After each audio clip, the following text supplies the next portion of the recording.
Senator Musalia Mudavadi ni athiĩte na mbere na kũruta Mukana muhiu na makĩria kũrĩ aruti a wĩra na makĩria honge itiganĩte cia thirikari, gũkũ akiuga atĩ no mũhaka makorwo makĩruta wĩra wao na njĩra ĩrĩa yagĩrĩire mategũkũrĩrwo maitho. Ũkĩrĩ ũguo nĩ athinyĩrĩire atĩ thirikari nĩ yeranĩire na atakĩrĩ nganja ĩrĩa no mũhaka ĩkorwo ĩkinyanĩria mĩtwe ngũrani ĩrĩa yakorirwo ĩkĩrĩra andũ na makĩria hĩndĩ ĩrĩa methaga thirikari ĩno. Gũkĩrĩ ũguo kana arĩtie mĩario ĩno arĩ thukuru-inĩ wa Kenya School of Government Wira.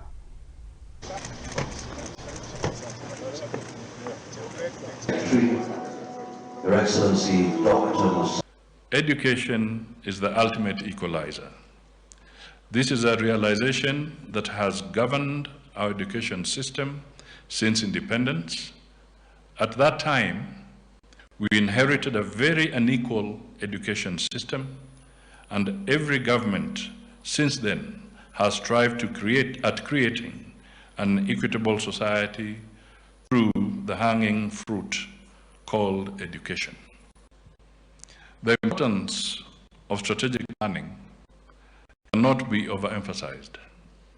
It is a deliberate organizational process that defines intended actions within a specified period. I'm happy that they mentioned about the remote running. We ran from COVID-19 when our children stayed home for quite a long time. That yes, we have to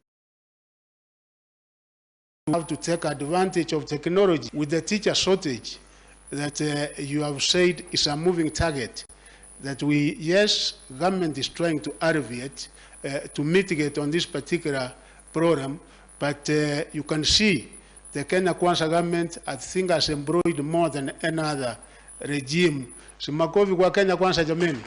Teacher registration process, for example, is fully automated and available in the e-citizen platform, in line with the presidential directive that all government services be available on the platform, Gava kwa mkono. You should give TSC a clap.